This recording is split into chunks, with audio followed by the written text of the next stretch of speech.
অষ্টম শ্রেণী পাশের নৌবাহিনীর চাকরি। হ্যাঁ ভিউয়ার্স, আজকের ভিডিওতে আমরা জানার চেষ্টা করব আসলেই কি আপনি অষ্টম শ্রেণী পাশ করে বাংলাদেশ নৌবাহিনীতে চাকরি করতে পারবেন, এবং যদি চাকরি করেন তাহলে আপনার পোস্টটি কী হতে পারে বা আপনি কিভাবে নৌবাহিনীতে চাকরি করতে পারবেন খুব কম শিক্ষাগত যোগ্যতায়। যদিও বিষয়টি শুনে আপনি অবাক হচ্ছেন যে আসলে অষ্টম শ্রেণী পাশেও কি নৌবাহিনীতে চাকরি করা যায়, তাহলে চলুন জেনে আসি কোন কোন ধাপের পরে আপনার নৌবাহিনীর চাকরিটি হবে। সর্বপ্রথমে আপনি যদি অষ্টম শ্রেণী পাশ করে থাকেন কিংবা এসএসসি পাশ করে থাকেন, তবেই কিন্তু আপনি বাংলাদেশ নৌবাহিনীর টোপাস পদে আবেদন করতে পারবেন।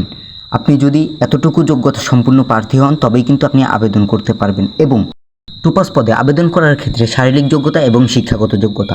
সর্বপ্রথমে উচ্চতা লাগবে 5 ফিট 4 ইঞ্চি। আপনি যদি 5 ফিট 4 ইঞ্চি হয়ে থাকেন তাহলে কিন্তু আপনি আবেদন করতে পারবেন। তবে আবেদন করার জন্য কিন্তু পুরুষ প্রার্থী হতে হবে, মহিলা প্রার্থীগণ আবেদন করতে পারবেন না। বয়সের ক্ষেত্রে 17 থেকে 20, বুকের মাপ লাগবে 30/32 এবং ওজন লাগবে আপনার বয়স ও উচ্চতা অনুযায়ী। যদি আপনার ওজন হয়ে থাকে তাহলে কিন্তু আপনি আবেদন করতে পারবেন, এছাড়া আর বেশি কিছু না। ভিডিওতে বলা কথাগুলো অনুযায়ী যদি আপনার যোগ্যতা থেকে থাকে তাহলে আপনি পাবেন বাংলাদেশ নৌবাহিনীতে চান্স। এবং পরিশেষে আজকের ভিডিওটি যদি ভালো লেগে থাকে তাহলে অবশ্যই আমাদের চ্যানেলটিকে সাবস্ক্রাইব করে বেল আইকনটি বাজিয়ে দেবেন। ধন্যবাদ সবাই।